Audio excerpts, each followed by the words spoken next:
Et salut à tous, c'est Kael, merci de me retrouver encore une fois pour cette nouvelle vidéo. Aujourd'hui, je vous propose de tester avec moi la nouvelle Apple TV 4ème génération. Est-ce que vous êtes prêts? Parce que moi je le suis. C'est parti!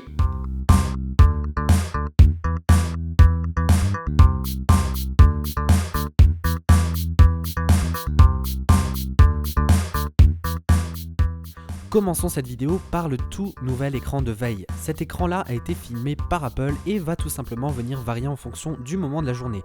Vous verrez, c'est très joli, c'est très sympa. Au niveau de l'écran d'accueil en lui-même, on retrouve comme d'habitude toutes les applications. Donc on voit quelques petites nouveautés, on va justement y revenir tout à l'heure. Si on s'intéresse de plus près aux réglages, alors on va voir que pas grand-chose n'a changé. Toujours les mêmes commandes, toujours les mêmes fonctions. Sauf l'apparition de Siri, alors aussi on y reviendra tout à l'heure, mais le mieux c'est de le laisser activer. Autre détail assez important, dans appareils et télécommandes, on pourra retrouver tous les appareils connectés en Bluetooth, ce qui nous permettra par exemple de venir connecter une enceinte audio en Bluetooth. Nous allons maintenant nous intéresser au plus gros de cette nouvelle Apple TV, il s'agit bien entendu de l'App Store. Alors dès que l'on ouvre l'App Store, on retrouve, comme sur son iPhone ou sur son iPad ou sur son Mac d'ailleurs, toutes les applications disponibles. Alors on peut très facilement voir les applications en vedette, les classements, les achats qui ont déjà été effectués, ou bien tout simplement aller dans la recherche pour rechercher sa propre application. Alors petit point de vigilance sur la recherche, c'est très difficile de l'utiliser avec la télécommande. Alors arrêtons-nous sur l'écran d'accueil pour admirer quelque chose d'assez sympa. C'est l'effet parallaxe qui a été intégré à tout le système. Pour l'activer, c'est très simple, il suffit de jouer avec le pavé tactile de la télécommande et l'image s'animera toute seule.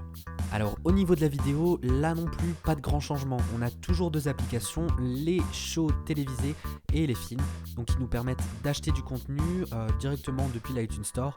Donc au niveau de l'application, elle a été revue en termes de design, mais sans plus. Par contre, grosse nouveauté, l'intégration d'Apple Music. Alors là, j'ai vraiment été bluffé dans le sens où l'interface est très simple d'utilisation. Donc si on regarde un petit peu, j'ai sélectionné l'album, enfin plutôt le single d'Adèle, le tout nouveau single d'Adèle, donc la lecture se lance. Et au niveau des fonctionnalités, on peut remarquer les trois petits points tout en haut qui nous permettent d'avoir un peu plus de détails.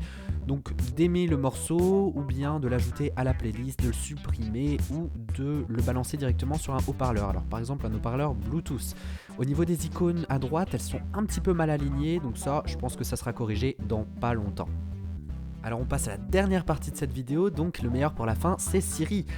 Donc on peut lui demander pas mal de choses, la météo, par exemple ici la météo de Strasbourg, mais Siri sera bien plus performant pour rechercher des films et du contenu vidéo.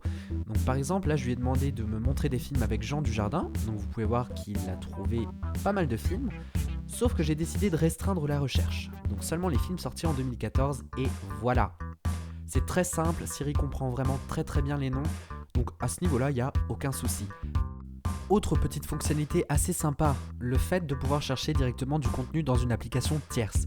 Par exemple, je demande à Siri de me trouver des séries sur Netflix, il le fait sans aucun souci. Alors c'est très bien, mais c'est pas tout à fait bien intégré encore. Si je lui demande la même chose mais sur Canal Play, alors là Siri m'indique un message d'erreur me disant que tout simplement je ne peux pas formuler ma recherche. Et voilà, le test est terminé, j'espère qu'il vous aura plu, mais attendez, ce n'est pas fini. J'aimerais quand même vous donner mon avis sur ce produit, vous allez me dire ce que vous allez en penser. La chose qui m'a le plus frappé, c'est le manque d'applications en ce qui concerne la télévision. Alors la seule application disponible pour l'instant c'est Arte, au niveau de la télévision française.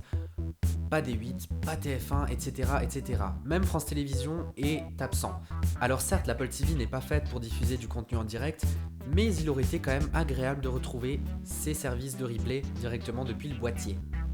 Deuxième chose, alors Siri est plutôt bon, vraiment plutôt bon dans la reconnaissance, mais il ne propose pas beaucoup de fonctions. J'aurais bien imaginé un petit système de rappel qui est plutôt pratique quand on regarde la télé, ou bien tout simplement demander à Siri de lire les mails qu'on a reçus sur son iPhone, ça aurait été plutôt sympa, mais je pense que pour l'instant c'est pas du tout encore l'idée.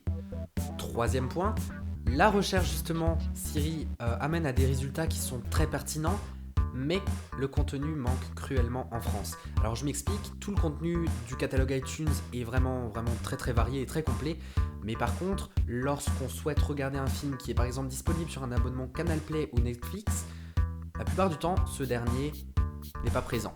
Donc finalement, même si on a 2 abonnements aux chaînes de streaming, on ne peut pas regarder un film gratuitement sans avoir à le louer ou à l'acheter directement depuis l'iTunes Store.